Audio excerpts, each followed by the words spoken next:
This is a KOCO 5 First Alert Weather Severe Weather Update. It is currently 2:40 on this, what is likely going to be a very significant, impactful Monday afternoon of severe weather chances. So far, looking at the radar, this is about the quietest it is going to look for the rest of the day here because storms are now beginning to develop. We see them up in Kansas here, and now you can see cells beginning to bubble up right along the dry line here west of Coldwater, Kansas, and then down towards Laverne and Buffalo, and then even some cells here beginning to go up just southwest of Arnett. Our crews are out up in the air and down on the ground in what is setting up to be, again, a very impactful afternoon. Let me show you the latest right now with our PDS Tornado Watch.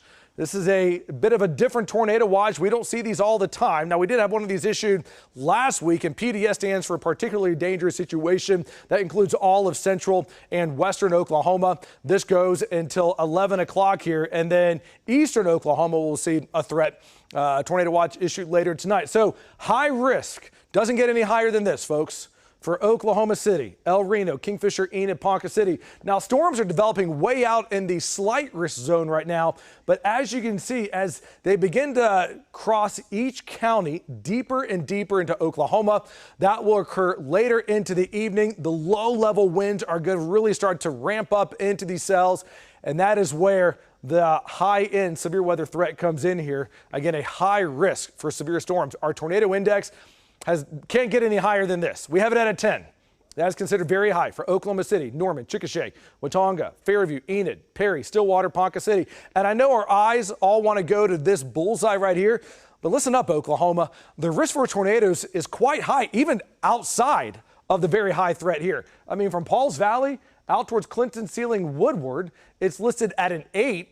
And then as you go surrounding that, it's at a 6 from Elk City down to Ardmore and to Holdenville and into eastern Oklahoma. The threat for strong winds, certainly count on that, and some extremely large hail and isolated supercells here that could easily be ranging up to the size of softballs out there. And that does include the OKC Metro. So let me walk you through the newest timeline of storms that we see here. Again, look at what the next hour or so is going to look like out in western Oklahoma from Cheyenne, Woodward, Buffalo. These are those cells that are now going up on the dry line. So we're going to see quite a few storms there. A few scatter cells here from Enid up towards Medford. These are going to weaken, though, but these will not. By 5 o'clock, it's Ceiling, Alva, down towards Elk City, Medford, north of Hobart here.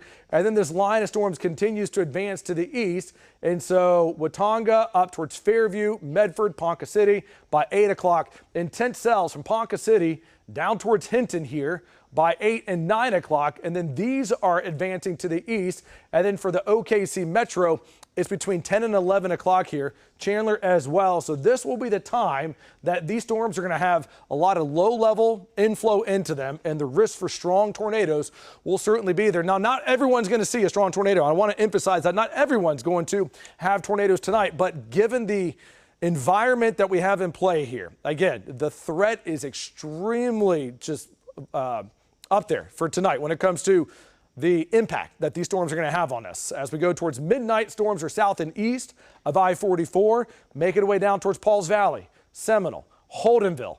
By midnight, 1, 2 o'clock, and then this threat begins to move into eastern Oklahoma after that here. Let me zoom into the metro here and kind of show you what we're dealing with. For at least the next few hours, we're okay, but the last thing you want to do is be heading home in the metro where there's already a lot of congestion as it is, as storm clouds begin to spread in here. So I would say just wrap things up between about 4 and 5 o'clock because that will give you about 2 hours and you don't have to rush to get home and deal with just, a lot of drivers out there that may not be used to this type of weather. By 8 o'clock, storms are still out across southern Kingfisher County, coming in towards Guthrie, and then coming into the OKC Metro. Storms are going to rapidly begin to develop from Binger, Minco, El Reno to Piedmont by about 10 and 10:30.